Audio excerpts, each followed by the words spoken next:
Hello YouTube family, Shri शिवाय नमस्तुभ्यम। कैसे हैं आप सब? मैं आशा करती हूँ कि आप सब अच्छे होंगे और जिस भी स्थिति में होंगे अपनी पढ़ाई को कर रहे होंगे। तो जैसा कि कल मैंने आपको बताया था कि कल मैं कितनी ज़्यादा डीमोटिवेट हो गई थी बीपीएससी 4 को लेकर। लेकिन मैं क्या, सभी लोग इस एग्ज़ाम को लेकर इतने डीमोटिवेट हो गए हैं कि उनकी समझ में नहीं आ रहा है कि अब वो क्या करें और क्या ना करें। इसलिए मैंने अपने डीमोटिवेशन को मोटिवेशन में बदल लिया है। कैसे, वो मैं आपको इस वीडियो के माध्यम से बताती हूँ।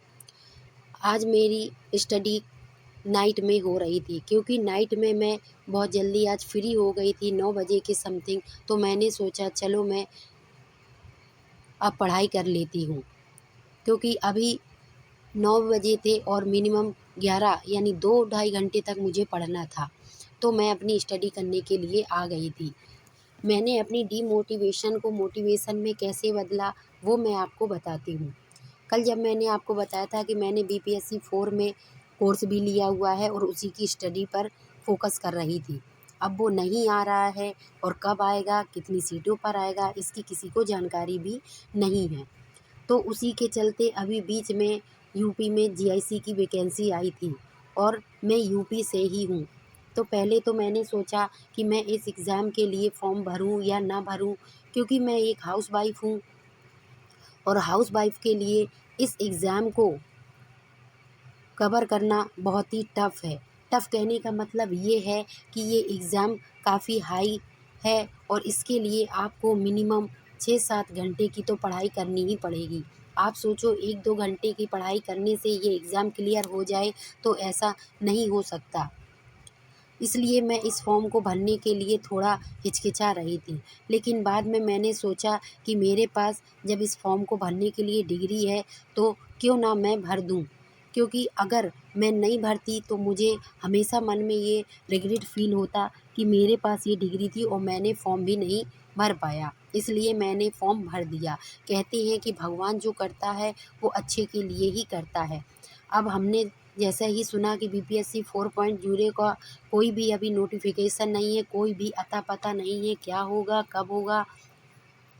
तो मन में अब वही बात आती कि काश हम उस फॉर्म को भर देते, तो अगली तैयारी हम इसी से कर लेते।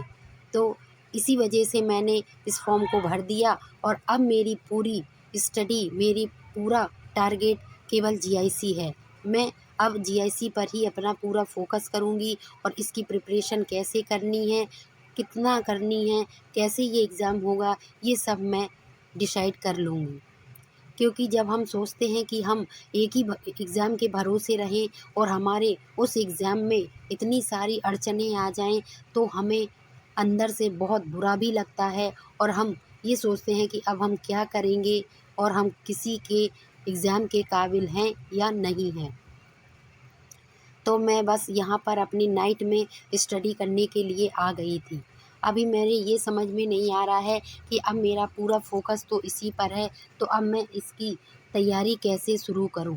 मतलब शुरू तो कर दी है, लेकिन अच्छी तरीके से जो प्रिपरेशन होती है, उसके लिए मैं किस का बैच लूँ और कैसे अपनी स्टडी को करूँ?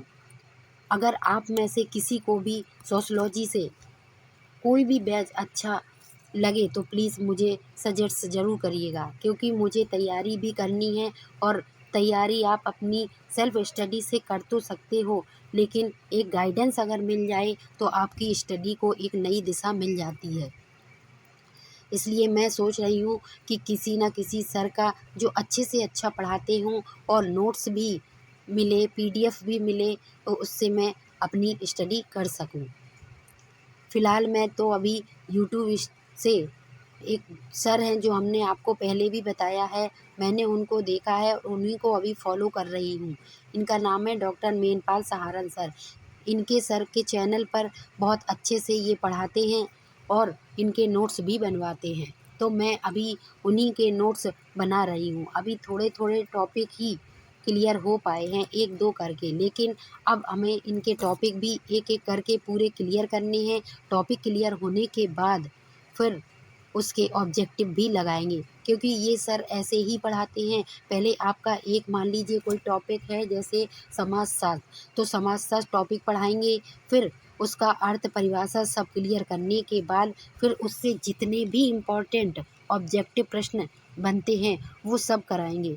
इस तरह स्टडी करनी पड़ती है और इस तरह की स्टडी हमारे लिए बेनिफिट भी हो जाती है, क्योंकि जब हमारा कोई भी टॉपिक क्लियर हो जाता है और हमसे उसके ऑब्जेक्टिव प्रश्न बनने लगते हैं तो हमें कॉन्फिडेंट भी आ जाता है कि हाँ, हमारी स्टडी सही दिशा में चल रही है। तो मैं तो यही कहूँगी कि अब आपका जो भी टारगेट हो बीपीएससी 4.0 को छोड़कर, क्योंकि अब वो कब आएगा इसका किसी को अंदाज़ा भी नहीं है। तो अभी तो इतनी सारी वैकेंसी आ रही हैं, जैसे टेट है, सीटेट है, ईएमआरएस है, ये जीआईसी वाली भी है, एलटी है, बहुत सारी वैकेंसी है। तो आप जिसमें भी एलिजिबल हो आप फॉर्म डालिए और अपनी मेहनत करते जाइए।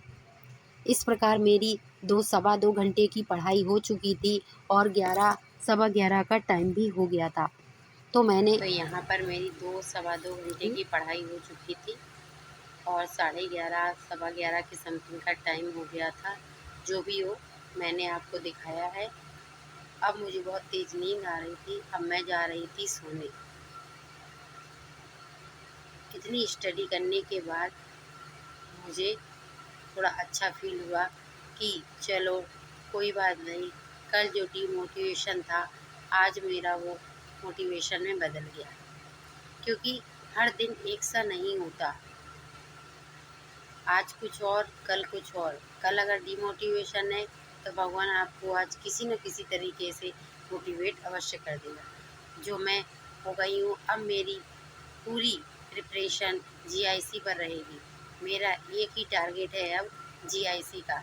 उसको मैं कैसे करूँगी, क्या करूँगी वो तो मैं नहीं जानती, लेकिन हाँ, अपना 100% ज़रूर दूँगी इस एग्ज़ाम को क्वालिफ़ाई करने के लिए। अब मिलते हैं आपसे नेक्स्ट ब्लॉग में। तब तक के लिए bye bye and take care.